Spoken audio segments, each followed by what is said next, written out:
Hello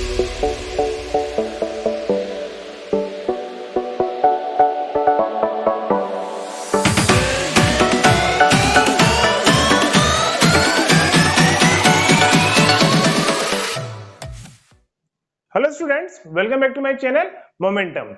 In last class we have seen the topic general form of an AP and nth term of an AP. In this class we will discuss the question on these topics. Let us see the first question.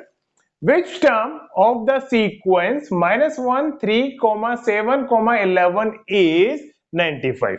बेटा हमें यहाँ पे क्या है, एक sequence दे रखी है और हमें बताना है कि इस सीक्वेंस में 95 कौन से पोजीशन की टर्म होगी। मतलब हमें यहाँ पे ये क्लियर हो गया है कि 95 इस सीक्वेंस की कोई ना कोई एक टर्म है। ठीक है, जैसे कि बेटा यहाँ पे देखें -1 एक टर्म है, 3 भी एक टर्म है, 7 भी एक टर्म है, 11 भी एक टर्म है एंड सो ऑन। ठीक है, जैसे हम बात करें 7 की, तो 7 बेटा कौन सी टर्म है, यहाँ पे थर्ड टर्म है। 11 की कौन सी टर्म है, फोर्थ टर्म है। तो ऐसे ही इस सीक्वेंस की 95 भी कोई एक टर्म रही होगी। ठीक है, तो हमें बताना है कि उसकी पोजीशन क्या है, वो कौन से नंबर की टर्म है। ठीक है, तो पहले तो हम इस सीक्वेंस को ऑब्जर्व करते हैं, क्या ये एपी है क्या, क्योंकि हमारे कोर्स में जो सीक्वेंस है वो सिर्फ एपी ही है। So let us see whether it is an AP और नॉट। देखिए बेटा, एपी चेक करने के लिए हम क्या करते हैं, कोई भी दो कॉन्सेक्यूटिव टर्म्स का डिफरेंस चेक करते हैं। तो यहाँ पे देखिए 3 -1 दैट विल बिकम 4। ठीक है, अब 7 और 3 का डिफरेंस चेक करते हैं। 7 - 3 that is again 4, 11 - 7 that is again 4। सो यहाँ पे कॉमन डिफरेंस चल रहा है बेटा, जो डिफरेंस चल रहा है वो कॉमन चल रहा है, सेम है। So this sequence is an AP. ठीक है बेटा, so first we will write clearly this sequence is an AP. ठीक है, अब हमें क्या करना है, हमें यह पता लगाना है कि 95 इस एपी की कौन से नंबर की टर्म होगी। ठीक है, हम मान लेते हैं 95 कोई nth टर्म है। nth टर्म से मतलब कोई nth पोजीशन की टर्म है। ठीक है, और हम वहां से n की वैल्यू फाइंड आउट कर लेंगे। इन जनरल हमने मान लिया कि ये nth पोजीशन की टर्म है और उस nth पोजीशन में से जो n है उस n को हम फाइंड कर लेंगे। ठीक है, so let 95 be the nth term of the given AP। अब देखिए बेटा, AP में मेनली हमें क्या चाहिए रहता है, एक तो फर्स्ट टर्म और एक कॉमन डिफरेंस। तो इस AP की फर्स्ट टर्म क्या है बेटा, -1 और कॉमन डिफरेंस क्या चल रहा है, 4। ठीक है, जैसा कि अभी हमने यहाँ पे एज्यूम किया है कि 95 क्या है, nth टर्म है और nth टर्म को हम कैसे डिनोट करते हैं, an and that is equals to 95। हमने लास्ट क्लास में an का फॉर्मूला डिराइव करा था। हमने देखा था an का फॉर्मूला क्या था, a plus n-1 into d that is equals to 95। हमने क्या करा, इस an की जगह इसका फॉर्मूला रख दिया। अब हमारे पास a की वैल्यू है, d की वैल्यू है। a की वैल्यू क्या है बेटा, -1 प्लस n-1, d की वैल्यू क्या है, 4 दैट इज इक्वल्स टू 95। इसको थोड़ा सॉल्व करते हैं, -1 plus 4n minus 4 equals to 95, 4n minus 5 equals to 95। 5 उधर चला जाएगा तो 4n will become equals to 100. It implies n equals to 100 upon 4 that is equals to 25. So n की value क्या आएगी बेटा, 25 आएगी। So 95 is the 25th term of the given sequence और एपी। ठीक है, जो भी आप लिखना चाहें वो लिख सकते हैं यहाँ पे। ठीक है, both are correct. So question ने क्या पूछा था बेटा, हमें ये बताना था कि 95 इस सीक्वेंस की कौन सी पोजीशन की टर्म है। तो हमने क्या कर लिया यहाँ पे, 95 को nth पोजीशन की टर्म मान लिया। तो उसको हमने an के बराबर अज्यूम कर लिया, राइट। जैसे कि बेटा a1, a2, a3, तो यहाँ पे जो 1 2 3 ये क्या है, ये पोजीशन ही तो है टर्म की। a1 मतलब फर्स्ट टर्म कौन सी है, a2 मतलब सेकंड टर्म कौन सी है, a3 मतलब से थर्ड टर्म, तो ऐसे ही an मतलब nth टर्म, ठीक है। तो हमने मान लिया ये nth पोजीशन की टर्म है, हमें 95 की पोजीशन तो पता ही नहीं थी, वही हमें पता लगाना था, तो हमने मान लिया साहब ये कोई nth पोजीशन की टर्म है, तो दैट विल बिकम an, ठीक है। तो an इक्वल्स टू 95, an का फॉर्मूला हमने यहाँ पे लगा दिया और a और d की वैल्यू सब्स्टिट्यूट कर दी और n की वैल्यू सिंपलीफाई होके आएगी 25। In last line we have written 95 is the 25th term of the given AP, ठीक है, क्लियर है। इस तरह का क्वेश्चन एग्जाम में आने के काफी चांसेस होते हैं, ठीक है। नेक्स्ट क्वेश्चन देखते हैं।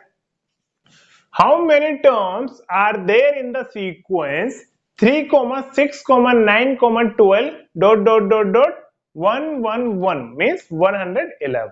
यहाँ पे हमें कोई एक सीक्वेंस दे रखी है, it is a finite sequence. Why it is finite, क्योंकि हमें लास्ट टर्म पता है, ठीक है, हमें एक फिक्स सीक्वेंस दी हुई है यहाँ पे। ऐसा नहीं है कि 3, 6, 9, 12 dot dot dot dot dot ऐसे एंड सो ऑन नहीं है, ठीक है, हमें यहाँ पे रेस्ट्रिक्ट कर दिया है, यहाँ पे हमें बाउंड कर दिया है। So it is a finite AP. तो ये फाइनाइट है तो definitely it is A countable, मतलब इसके अंदर जो टर्म्स है दैट वी कैन काउंट। तो क्वेश्चन ने वही पूछा है बेटा कि ये जो सीक्वेंस दे रखी है इसमें कितनी टर्म्स है, हमें यहाँ पे नंबर ऑफ टर्म्स बतानी है, ठीक है। इस क्वेश्चन को समझने के लिए लेट्स टेक एन एग्जांपल।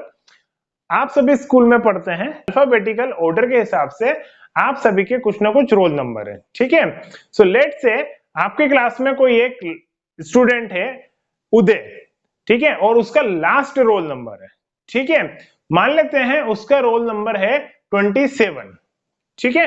तो इसका मतलब उस क्लास में टोटल कितने बच्चे हैं, 27 स्टूडेंट्स हैं, क्योंकि जो लास्ट रोल नंबर है उदय का, ठीक है, वो क्या है 27 है, ठीक है। सो वी कैन से कि दिस क्लास और your class consist of 27 students, क्योंकि हमें यह पता है कि लास्ट रोल नंबर क्या है 27 है और बीच में कोई रोल नंबर स्किप तो होता नहीं है और हमेशा 1 से ही चालू होता है, 1 2 3 4, ठीक है, और जितने बच्चे होते हैं वहां तक रोल नंबर चलते हैं, ठीक है। तो आया समझ, तो उसी चीज को हम यहाँ पे अप्लाई करते हैं बेटा।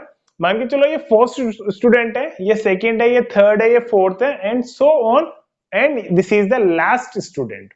अगर इस स्टूडेंट का रोल नंबर पता लग जाए तो हमें ये पता लग जाएगा कि इस क्लास में कितने बच्चे हैं, इस एपी में, इस सीक्वेंस में कितनी टर्म्स हैं, ठीक है। इन टर्म्स को मैं कंपेयर कर रहा हूं स्टूडेंट से, ठीक है। ये कोई सीक्वेंस है मान लो और इस सीक्वेंस को मैं क्लास से कंपेयर कर रहा हूं और इन टर्म्स को मैं कंपेयर कर रहा हूं स्टूडेंट से। जैसे क्लास में स्टूडेंट्स फाइनाइट होते हैं, ऐसे ही इस सीक्वेंस के अंदर हमें फाइनाइट टर्म्स दे रखी है, तो इसमें फिक्स नंबर ऑफ टर्म्स है। और हम क्लास में नंबर ऑफ स्टूडेंट्स कैसे आइडेंटिफाई कर सकते हैं, कोई जो हमारी क्लास में जो लास्ट बच्चा है, मींस कहने का मतलब उसका जो लास्ट रोल नंबर है उससे हम आइडेंटिफाई कर सकते हैं कि हमारी क्लास में कितने बच्चे हैं। एक तो तरीका ये है कि काउंट कर लो 1 2 3 4 5 ऐसे देख लो और रजिस्टर में लास्ट वाला रोल नंबर देख लो, ठीक है। ऐसे हम पता लगा सकते हैं कि क्लास में कितने बच्चे हैं। ऐसे ही इस क्लास में, इस सीक्वेंस में सबसे लास्ट वाला बच्चा, सबसे लास्ट वाली टर्म क्या है 111, दैट इज 111। तो अगर हमें इसका रोल नंबर पता लग जाए तो हमें पता लग जाएगा कि इसके अंदर कितनी टर्म्स है, ठीक है। तो कोशिश करते हैं इसका रोल नंबर फाइंड करने की, दैट इज इट्स पोजीशन, ठीक है। अच्छा एक बात, क्या ये एपी है, राइट है भैया, एपी है। देखो डिफरेंस 3 3 3 डिफरेंस चल रहा है 3 3 का, so clearly it is an AP. So वही चीज मैं यहाँ पे लिख देता हूं। अच्छा मैं यहाँ पे ये चीज क्यों लिख रहा हूं कि ये एपी है या नहीं है, क्योंकि जब एपी होगी तभी तो हम एपी के फॉर्मूले यहाँ पे अप्लाई कर सकते हैं, ठीक है। Clearly the given sequence is an AP with first term 3 and common difference is again 3। मैंने आपको बताया था बेटा फर्स्ट टर्म को हम कैसे लिखते हैं a1 और फर्स्ट टर्म के लिए हम सिंपल a भी लिखते हैं, ठीक है, और d we use for the common difference, ठीक है। अब मान लेते हैं बेटा अब देखो बेटा यूं समझो ये कौन सी टर्म है, फर्स्ट टर्म है, ये सेकंड टर्म है, ये थर्ड टर्म है, ये फोर्थ टर्म है, ठीक है, तो इसकी कोई ना कोई पोजीशन रही होगी, ठीक है। मैं इसको मान लेता हूं कि ये nth टर्म है, इन जनरल मान लेते हैं, हमें नहीं पता इसकी पोजीशन, इसकी nth पोजीशन मान लेते हैं। अब n की वैल्यू जो आएगी सो आ जाएगी, ठीक है। सो वही चीज मैं यहाँ पे अज्यूम कर रहा हूं, let 1 1 1 be the nth term of the given AP, ठीक है। हमने जो गिवन एपी है उसमें 111 को हमने मान लिया कि ये nth टर्म है, therefore an equals to 1 1 1, an का formula a plus n minus 1 into d 1 1 1, a की वैल्यू बेटा 3 और d की वैल्यू भी 3, तो 3 plus n minus 1 into 3, this will become 3 plus 3n minus 3 equals to 1 1 1, 3 से 3 cancel, 3n equals to 111 and n equals to 111 upon 3. This will become n equals to 37. So यहां से n की value क्या आएगी बेटा 37 आ गई, और n क्या है, पोजीशन है, किसकी पोजीशन है बेटा, हमने यहाँ पे क्या माना, n माना है, nth टर्म मानी है 111 को, और 111 की पोजीशन क्या आएगी 37. So therefore we can say that there are total 37 terms of the given sequence. हम ऐसा क्यों कह पा रहे हैं कि इस सीक्वेंस में 37 टर्म्स हैं, ऐसा इसलिए क्योंकि ये जो लास्ट स्टूडेंट है, ये जो लास्ट टर्म है, इसका रोल नंबर क्या आया बेटा, इसकी पोजीशन क्या आई 37 आई। So we can say that totally there are 37 students, there are 37 terms, ठीक है। So in last we will mention thus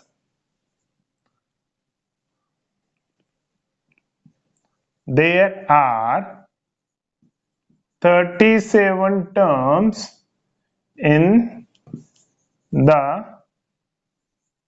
given AP, ठीक है। I hope it is clear to everyone, ठीक है। नेक्स्ट क्वेश्चन देखते हैं, if the 8th term of an AP is 31 and 15th term is 16 more than the 11th term, find the AP. It is a very important question बेटा, इस type के questions exam में बहुत बार पूछे जाते हैं, ठीक है, इसको अच्छे से समझना, सॉल्यूशन इज वेरी इजी, ठीक है। तो देखते हैं इस क्वेश्चन को। क्वेश्चन ने बोला है कि 8th टर्म AP की 31 है, ठीक है। पहली बात अब यहाँ पे AP की चल रही है, ठीक है, यहाँ पे कोई सीक्वेंस वर्ड यूज नहीं करा, डायरेक्टली क्वेश्चन ने बोला है कोई एक AP है जिसकी 8th टर्म, 8th पोजीशन वाली टर्म क्या है 31 है, एंड 15th टर्म जो रही होगी वो क्या है 16 ज्यादा है, 16 ज्यादा है, किससे ज्यादा है 11th टर्म से। फाइंड द AP, तो हमें AP का पता लगाना है। जैसा कि अभी मैंने आपको बताया था कि AP के लिए हमें सिर्फ दो चीजों की आवश्यकता होती है, which are first term and the common difference. अगर हमें फर्स्ट टर्म पता है और कॉमन डिफरेंस पता है, so we can generate the AP। तो वही चीज हम यहाँ पे अप्लाई करेंगे। यहाँ पे देखिए बेटा, AP के लिए जैसा कि मैंने अभी आपको बताया दो चीजें चाहिए, A and D, that is first term and common difference. तो हमें यहाँ पे भी बेटा दो इंफॉर्मेशन दे रखी है, हमारे पास दो वेरिएबल हो गए A एंड D, राइट। तो उसके लिए हमें कितनी इक्वेशन चाहिए, दो इक्वेशन चाहिए, और उसी के लिए हमें यहाँ पे दो इंफॉर्मेशन दे भी रखी है। सो उन दोनों इंफॉर्मेशन का यूज करके हम दो इक्वेशन बनाएंगे और उन दोनों इक्वेशन को सॉल्व करके हम A और D की वैल्यू निकालेंगे। As soon as we get the value of A and D, we can generate the required AP, ठीक है। सो देखते हैं इस क्वेश्चन को। गिवन 8th टर्म, तो बेटा इसको कैसे लिख सकते हैं, A7 that is equals to 31, ठीक है। नेक्स्ट लाइन में उसने बोला 15th term is 16 more than the 11th term, मतलब जो 15th टर्म है वो बड़ी है, किससे बड़ी है? 11th टर्म से बड़ी है। कितनी बड़ी है? 16 बड़ी है। I repeat again, 15th term is 16 मोर, मतलब जो 15 टर्म है वो क्या है? बड़ी है, मोर है। किससे बड़ी है बेटा?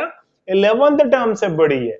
सो देखिए मैं इसको कैसे लिख रहा हूं, बड़ी टर्म माइनस छोटी term is equal to question ने जो डिफरेंस दे रखा है, राइट? आप चाहें तो बेटा इसको ऐसे भी लिख सकते हो, A15 is equal to 16 plus A11, but I don't suggest this method. ठीक है, मैं एक सिंपल सा फंडा, एक जनरल रूल यूज करता हूं बेटा, क्या? बड़ी माइनस छोटे इज इक्वल टू जो भी डिफरेंस दे रखा है क्वेश्चन में। ठीक है, बस हमें यही आइडेंटिफाई करना है, जो दो गिवन टर्म्स चल रही है, ठीक है, जो दो गिवन क्वांटिटीज चल रही है उसमें कौन बड़ा है और कौन छोटा है। अगर हमने ये आइडेंटिफाई कर लिया then our equation will become very easy. देखिए मैंने यहाँ पे आइडेंटिफाई कर लिया कि 15 टर्म बड़ी है। अच्छा, ऐसा जरूरी नहीं है बेटा कि जो बाद वाली टर्म हो वो हमेशा बड़ी ही हो। ठीक है, that is only possible when we have increasing AP. आपको ध्यान हो तो एक लेक्चर में हमने डिस्कस किया था इंक्रीजिंग एपी और डिक्रीजिंग एपी। ठीक है, अगर इंक्रीजिंग एपी है तो डेफिनेटली बाद वाली टर्म बड़ी होगी, और अगर डिक्रीजिंग एपी है तो बाद वाली टर्म छोटी होगी। ठीक है, तो दिमाग में ये मत रखना कभी भी कि जो बाद वाली टर्म होती है वो बड़ी ही होती है, ऐसा फिक्स नहीं है। इंक्रीजिंग एपी होगी तो ही ऐसा होगा, और अगर डिक्रीजिंग एपी है तो बाद वाली टर्म छोटी होगी एज कंपेयर टू प्रीवियस वाली terms.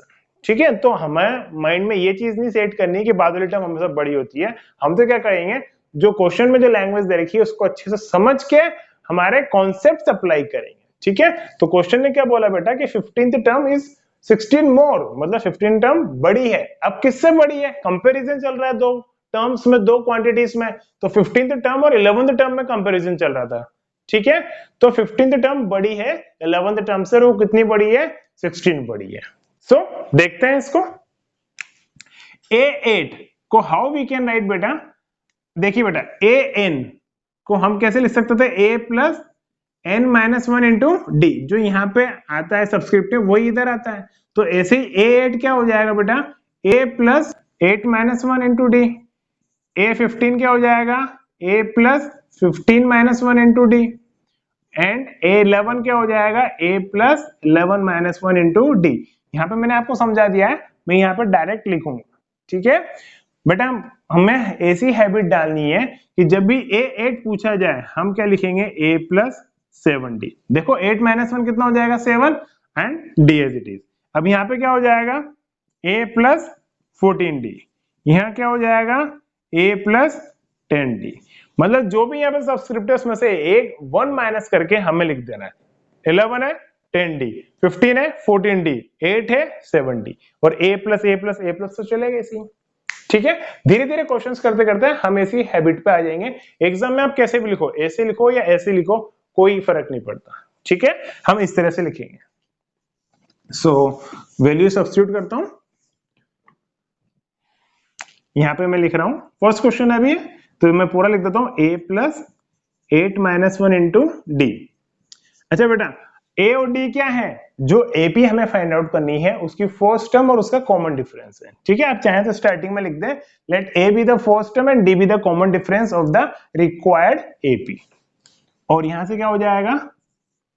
a plus 15 minus one into D minus a plus 11 minus one into d, that is equals to 16। ठीक है, इसको सिंप्लीफाई करते हैं, ये हो जाएगा a plus 7d equals to 31। अब यहाँ पे ब्रैकेट ओपन करते हैं बेटा, a plus 14d minus a minus 10d that is equals to 16। a से a कैंसिल, ठीक है, 14d minus 10d that will become 4d, 16 and d equals to 4। अब ये d की वैल्यू हम यहां डाल देते हैं बेटा। नाउ a प्लस 7, d की value 4 that is 31, a plus 28 equals to 31 and a equals to 28 उधर जाके माइनस हो जाएगा दैट इज 3। तो हमें a मिल गया बेटा, हमें d मिल गया। Now we can generate the AP। So the required AP will be, सबसे पहले तो हम फर्स्ट टर्म लिखेंगे दैट इज 3. अब क्या करेंगे, कॉमन डिफरेंस ऐड करेंगे इसके अंदर, तो 4 ऐड करेंगे दैट विल बिकम 7. अब इसके अंदर कॉमन डिफरेंस ऐड करेंगे 11, कॉमन डिफरेंस ऐड करेंगे 15 and so on. So our required answer is 3, 7, 11, 15 dot dot dot dot. ठीक है, कम से कम आप यहाँ पे 3 टर्म्स तो लिखेंगे इसे. ठीक है, जब भी क्वेश्चन ने पूछा है फाइंड द एपी तो कम से कम 3 टर्म्स तो लिखें. 4 टर्म्स लिखते हैं अच्छी बात है, बट कम से कम 3 तो लिखेंगे इसी. ठीक है, आया समझ में. नेक्स्ट क्वेश्चन देखते हैं. Is 184 a term of the sequence 3, 7, 11 dot dot dot. हमें एक सीक्वेंस दे रखी है, ठीक है, और हमें पूछा है क्या इस सीक्वेंस की 184 कोई एक टर्म है क्या. ठीक है, मतलब ये जो सीक्वेंस चल रही है बेटा, इसकी जो टर्म्स हैं जैसे 3, 7, 11, इसके बाद क्या आएगी बेटा 15 आएगी, उसके बाद क्या आएगी 19 आएगी. उस तरह से ही क्या 184 भी इस सीक्वेंस का एक पार्ट है क्या. 184 इस सीक्वेंस की कोई एक टर्म है क्या, ये हमें पता लगाना है. ठीक है, so this question is again a very important question.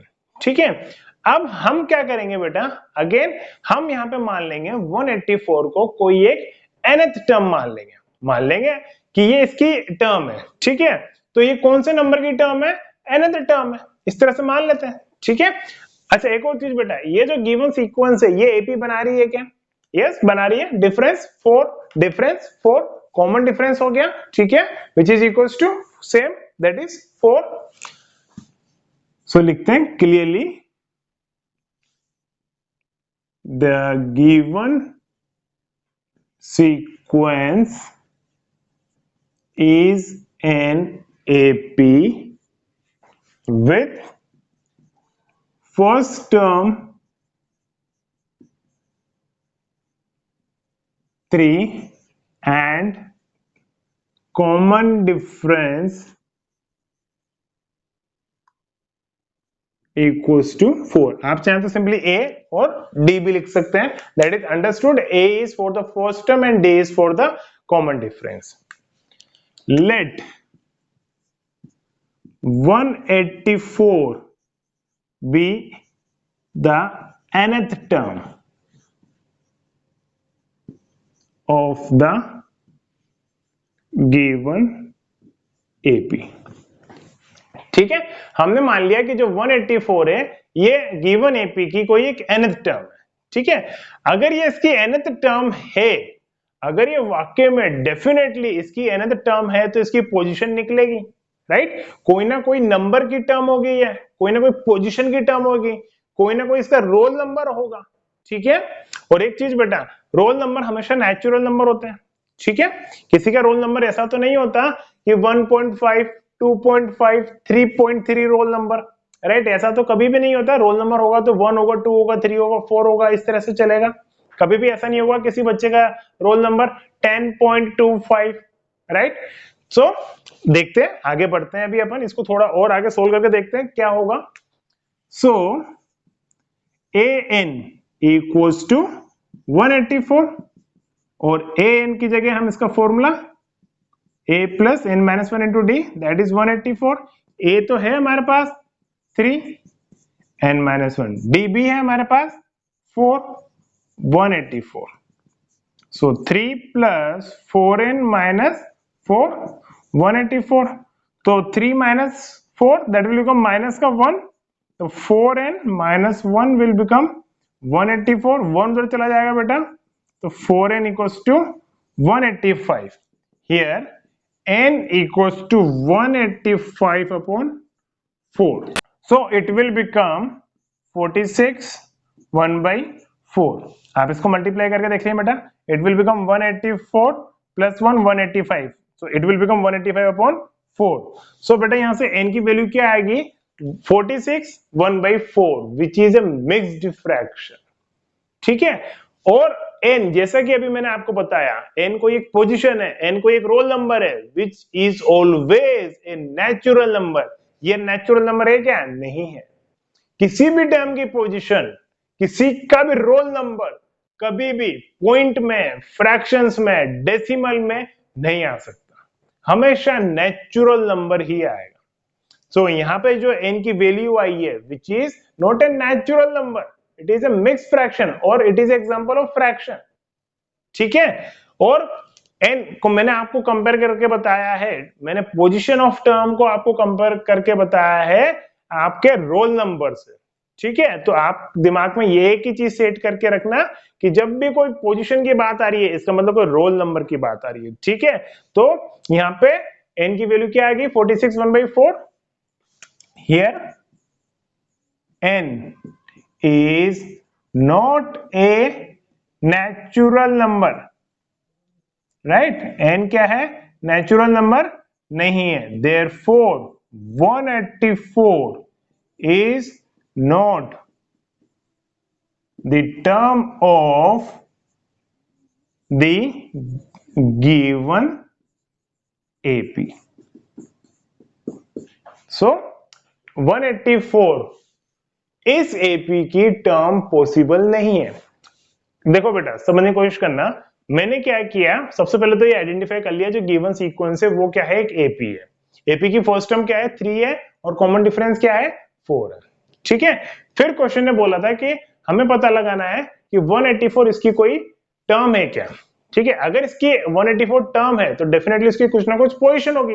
अगर क्लास में कोई एक स्टूडेंट है तो डेफिनेटली इसका रोल नंबर होगा और रोल नंबर हमेशा नेचुरल नंबर ही होता है। ठीक है, सो वैसे ही मैंने मान लिया कि 184 इस एपी की कोई ना कोई एक टर्म है, तो मैंने मान लिया वो nth पोजीशन वाली टर्म है, तो मैंने मान लिया an इक्वल्स टू 184 और इसको सोल्व करा तो मेरे पास यहाँ पे n की value I which is a fraction value. ठीक है, और n की वैल्यू आनी कैसी चाहिए थी, नेचुरल नंबर। अगर वाकई में 184 इस एपी की टर्म होती तो उसकी पोजीशन आती, और पोजीशन कैसी आती है, एक नेचुरल नंबर आता है हमेशा। मगर यहाँ पे जो पोजीशन आई है वो तो एक फ्रैक्शन वैल्यू आई है which is not a natural number, hence 184 is not the term of the given AP. ठीक है, क्लियर? नेक्स्ट क्वेश्चन देखते हैं। If the nth term of an AP be 1 by m and mth term be 1 by n, then show that its mth term is 1. This question is very important question. ठीक है, इसको अच्छे से समझने की कोशिश कीजिएगा बेटा, इसमें कोई भी कांस्टेंट नंबर नहीं चल रहा बेटा, सब वेरिएबल्स की टर्म्स में ही यहाँ पे बात हो रही है।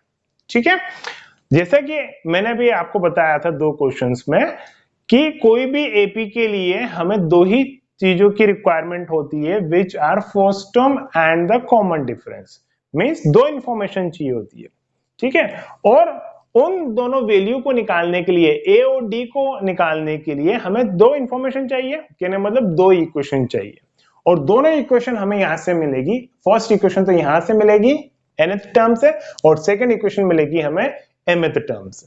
ठीक है, सो कहने का मतलब इन शॉर्ट में देखिए बेटा, आपको an दे रखा है, am दे रखा है, और आपको पूछा क्या है, amn। mnth टर्म का मतलब होता है amn, मतलब जैसे कि 8th टर्म बोली बेटा क्वेश्चन ने, 8th टर्म, तो हम कैसे लिखेंगे बेटा a8। ऐसे क्वेश्चन ने यहाँ पे क्या पूछा है, mnth टर्म, तो हम लिखेंगे amn। इसको हम कैसे लिखते हैं बेटा, a plus 8 minus 1 into D. इसको हम कैसे लिखेंगे, a plus mn minus 1 into D. जो यहाँ पे होता है वो यहाँ आएगा, जो यहाँ होता है वही यहाँ आएगा। ठीक है, तो देखिए इस क्वेश्चन को कैसे सोल्व करेंगे, ध्यान दीजिएगा बेटा इसके सॉल्यूशन पे। Given an equals to 1 by n and am equals to 1 by n, इसको हम क्या लिख सकते हैं, a plus n minus 1 into d that is equals to 1 by n। a और d क्या है बेटा, a is the first term and d is the common difference. देखिए ऐसे ही a plus m minus 1 into d that is equals to 1 by n। ठीक है, अब देखो बेटा ये फर्स्ट इक्वेशन है, ये सेकंड इक्वेशन है। मैं क्या कर रहा हूं बेटा, इसमें से फर्स्ट इक्वेशन में से सेकंड इक्वेशन माइनस कर रहा हूं, 1 माइनस 2। ऐसा क्यों कर रहा हूं बेटा, इधर का a और इधर का a कैंसिल हो जाएगा, तो बचेगा क्या, n minus 1 into D minus m minus one into D, A और ए तो कैंसिल हो ही गए। अब ऐसे राइट हैंड साइड में 1 upon m minus 1 upon n, इसको सोल्व करें जरा, n d minus d minus m d plus d, इधर एलसीएम ले लिया m n, n minus m, d से डी कैंसिल, इधर क्या हो जाएगा बेटा एन, इन दोनों से डी कॉमन ले रहा हूं बेटा, तो N minus M into D, और इधर N minus M upon M N. अब देखिए बेटा दोनों के न्यूमरेटर क्या है, N minus M which are getting cancel, तो D is equal to 1 by M N. ठीक है, अब डी की वैल्यू आ गई, अब मैं ए ओ निकालूंगा। इस डी की वैल्यू आप चाहे तो फर्स्ट में रखो चाहे तो सेकंड में रखो। ऑन सब्स्टिट्यूटिंग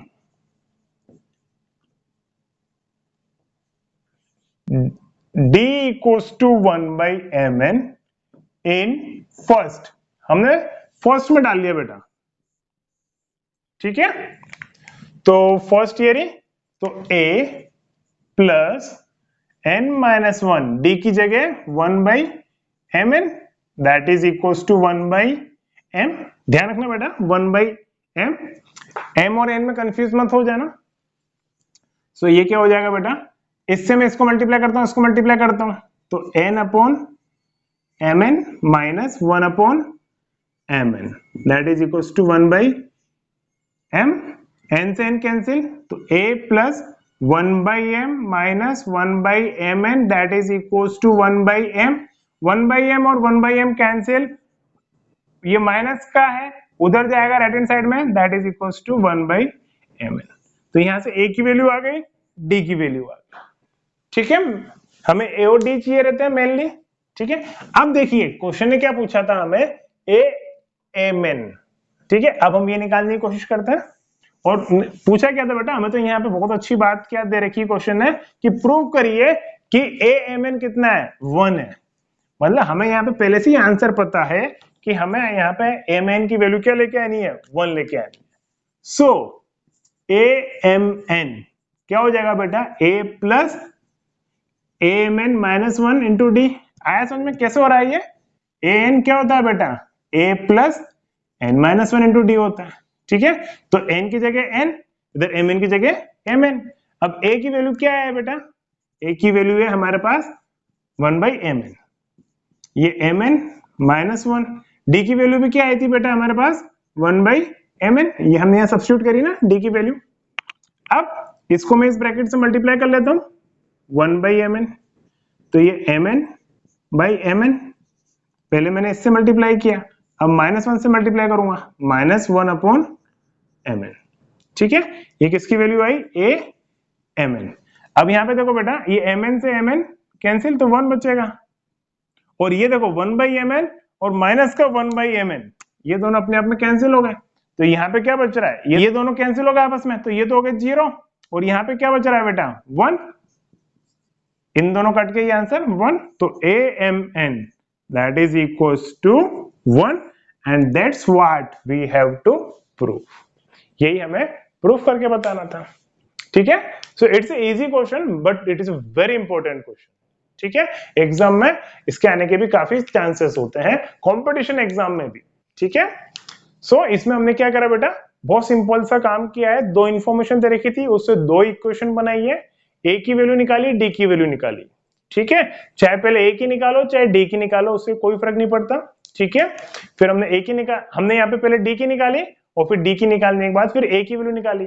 फिर क्वेश्चन ने पूछा था a m n की बात कर रहा था, तो a m n लिखा हमने, उसका फॉर्मूला जनरेट हो गया यहाँ पे, और a की वैल्यू पुट कर दी और d की वैल्यू भी हमने यहाँ पे सब्स्टिट्यूट कर दी, और जब इसको सिंप्लीफाई किया तो ये दोनों कैंसिल हो गए, और ये दोनों भी कैंसिल हो गए, क्या बचा 1 बचा, तो फाइनली हमारा आंसर आ गया 1, और यही हमें प्रूफ करना था। ठीक है, आई होप आपको समझ में आए होंगे ये सब क्वेश्चंस, इनकी अच्छे से प्रैक्टिस कीजिए। ठीक है, they all are very important questions. ठीक है, एग्जामिनेशन पॉइंट ऑफ व्यू से ये सारे क्वेश्चंस इंपॉर्टेंट हैं। नेक्स्ट क्लास में हम एक नए टॉपिक की बात करेंगे, तब तक आप इन क्वेश्चंस की, इन वीडियोस की अच्छे से प्रैक्टिस कर लीजिएगा। ठीक है, so thank you so much for watching the video and bye.